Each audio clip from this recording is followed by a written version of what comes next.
안녕하세요. 남늘변 김현수 변호사입니다. 2020년을 뒤 흔들었던 N번방 사건이 슬슬 정리가 되고 있습니다. 이 관련자들의 형사재판이 모두 마무리 단계에 있기 때문인데요. 오늘은 이 N번방 사건에 대해서 뭐가 문제였는지, 갓갓 문형욱과 조주빈의 수법은 뭐였는지, 텔레그램 뒤에 숨어있던 주범들 대체 어떻게 잡은 건지, 그리고 이 사건으로 인해서 법이 어떻게 바뀌었는지까지 알아볼까 합니다. 다시는 이런 일이 일어나지 않기 위해서 사건을 기록하는 마음으로 이 영상을 준비해봤습니다.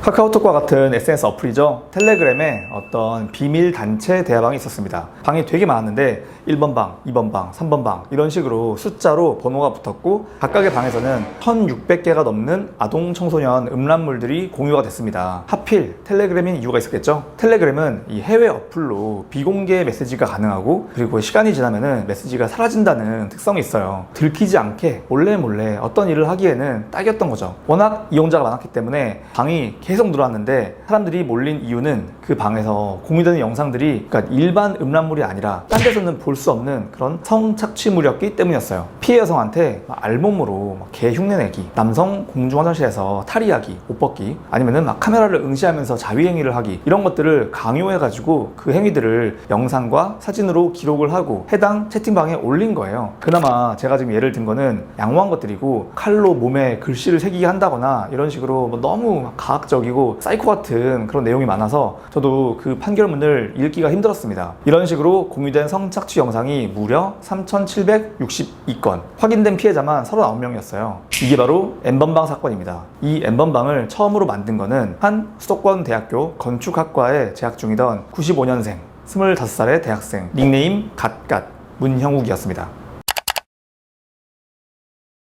성착취물이라고 하는 용어는 사실 N번방 사건 이전까지는 되게 생소했어요. 잘 쓰이던 용어는 아닙니다. 그런데 말 그대로 협박을 통해서 피해 여성들을 착취해서 얻어낸 음란물들을 그냥 일반 음란물, 야한 동영상, 야동과 구별할 필요가 있었던 거예요. 갓갓의 수법은 사칭이었습니다. 여자 이용자들이 채팅 어플이나 아니면 트위터 같은 SNS에 조금 노출이 있는 사진들을 올리잖아요. 그러면은 어플 관리자나 아니면은 경찰인 것처럼 해가지고 사칭해서 연락을 하는 거예요. 몇 월 며칠에 노출 사진 올리신 적 있으시죠? 그게 지금 신고가 들어가가지고 사이버 수사대로 접수가 됐습니다. 이러면서 인적사항을 요구하는 거예요. 당연히 미성년자들은 막 쫄아가지고 잔뜩 겁먹어서 어쩔 줄 모르고 막 쩔쩔댔겠죠. 순순히 인적사항을 줍니다.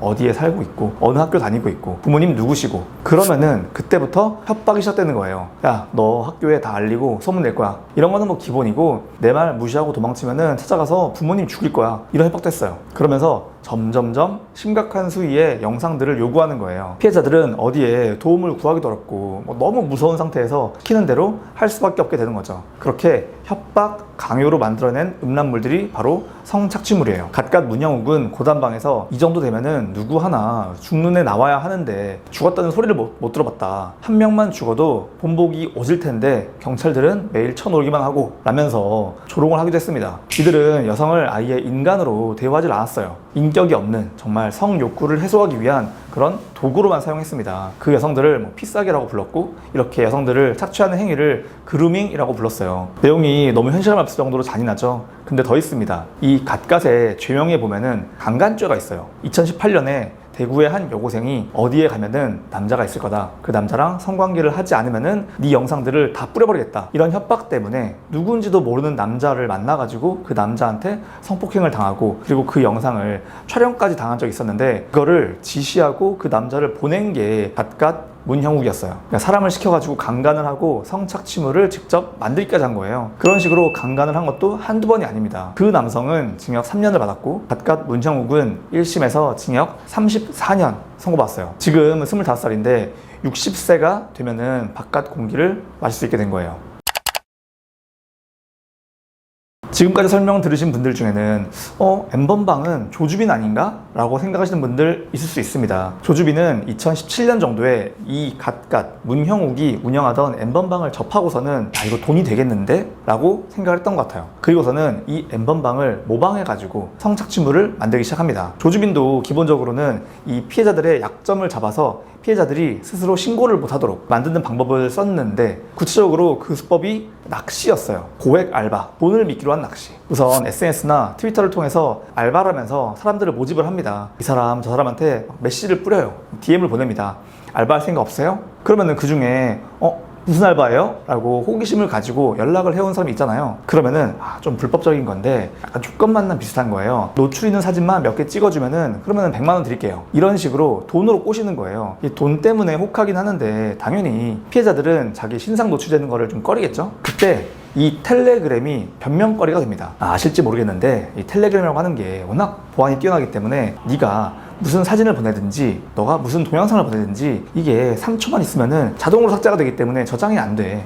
걱정할 필요가 없어. 사진이나 동영상을 받은 상대방도 그냥 잠깐 보고 마는 거야. 그리고 그 꼬임에 넘어가가지고 실제로 사진이나 영상을 보내는 순간 약점이 잡히는 거예요. 그리고 그때부터는 협박을 하면서 온갖 말도 안 되는 성착취 영상을 요구하는 거죠. 이렇게 만들어진 영상들이 공유가 되고 판매된 곳이 이 N번방을 모방해 만든 박사방이었어요. 조주빈 닉네임이 박사였습니다.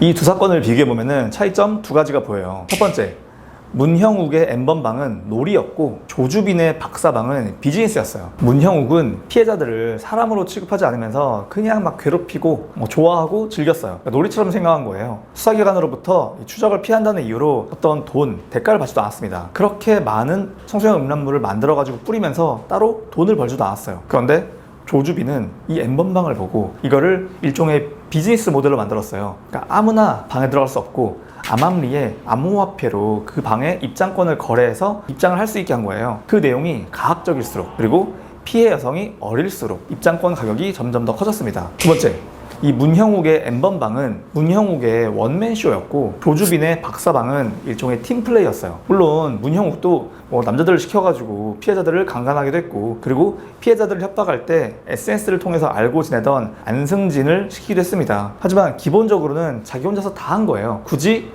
조직적으로 움직일 필요도 없었어요. 그런데 조주빈은 비즈니스니까 점점 조직화된 거예요. 피해자들을 물색해서 꼬시는 역할, 아니면은 지속적으로 협박하면서 영상을 찍게 막 압박하는 역할, 성착취 영상들을 보고 싶어하는 회원들을 막 관리하면서 수금, 돈 걷는 역할, 피해자들을 협박하기 위한 이 개인정보를 터는 역할까지 있었습니다. 조직원이라고 할 수 있는 사람들이 무려 36명이었어요. 정말 이 범죄 집단으로 착착착 움직인 거예요. 죄질로시는 나쁘죠.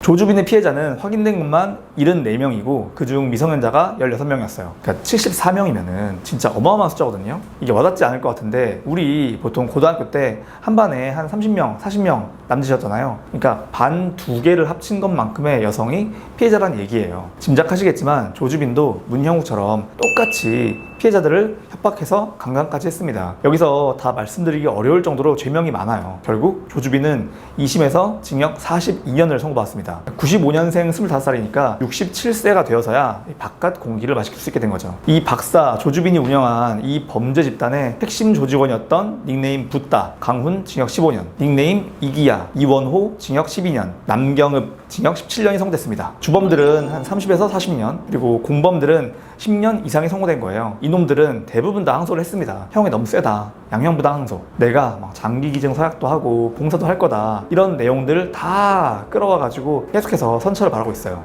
이게 진짜 너무 열받죠. N번방 사건에 별로 관심이 없었던 분들이라도 이렇게 자세한 이야기를 듣거나 판결문을 직접 보신다면은 아마 정말 할 말을 잃으실 거예요. 정말 이게 사람인가 싶은 내용들입니다. 불량방대상 이 N번방 사건의 두 번째 이야기는 다음 영상에서 이어서 하도록 할게요. 다음 영상도 관심 있게 봐주시면 감사하겠습니다. 김현수 변호사였습니다.